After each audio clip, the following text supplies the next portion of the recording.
China has committed $242 billion to the construction of a railway line between Beijing and Moscow.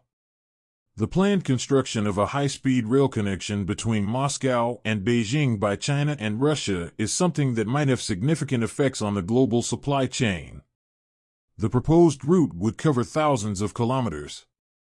The construction of the rail line would reduce the travel time on the famous Trans-Siberian Railway to 2 days from the current 6 days. Additionally, it would create the opportunity for train freight to be moved along this route from China to Europe via Moscow, and vice versa. The project would have a price tag of over $230 billion and a length of over 4,350 miles, making it more than 3 times longer than the current longest high-speed line in the world. It would stretch from the Chinese capital to the city of Guangzhou in the country's south.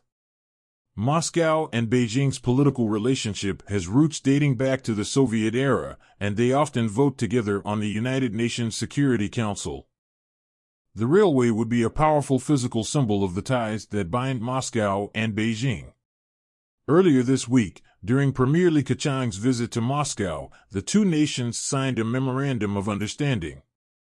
In the document, Beijing showed interest in creating a quick train link between the Russian capital and Kazan, which is located in the oil-rich Tatarstan area.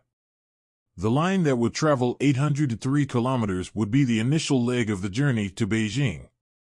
At the moment, trains traveling between the two destinations follow the route of the Trans-Siberian Railway, which runs from Moscow to Vladivostok, and then divert to a branch line that travels southward through Ulaanbaatar, the capital of Mongolia.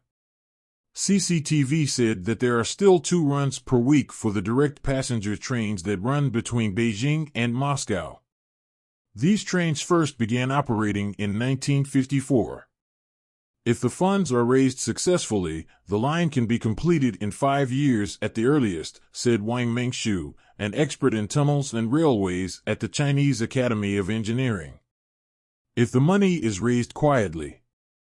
The country possesses the world's largest high-speed rail network, which was built from scratch in less than a decade. The country relied on technology transfer from foreign corporations, including France's Alstom, Germany's Siemens, and Japan's Kawasaki Heavy Industries, to complete the project. It is well knowledge that China is eager to encourage the export of its technological innovations. For example, China has been busy constructing high-speed rail networks in Turkey and Venezuela.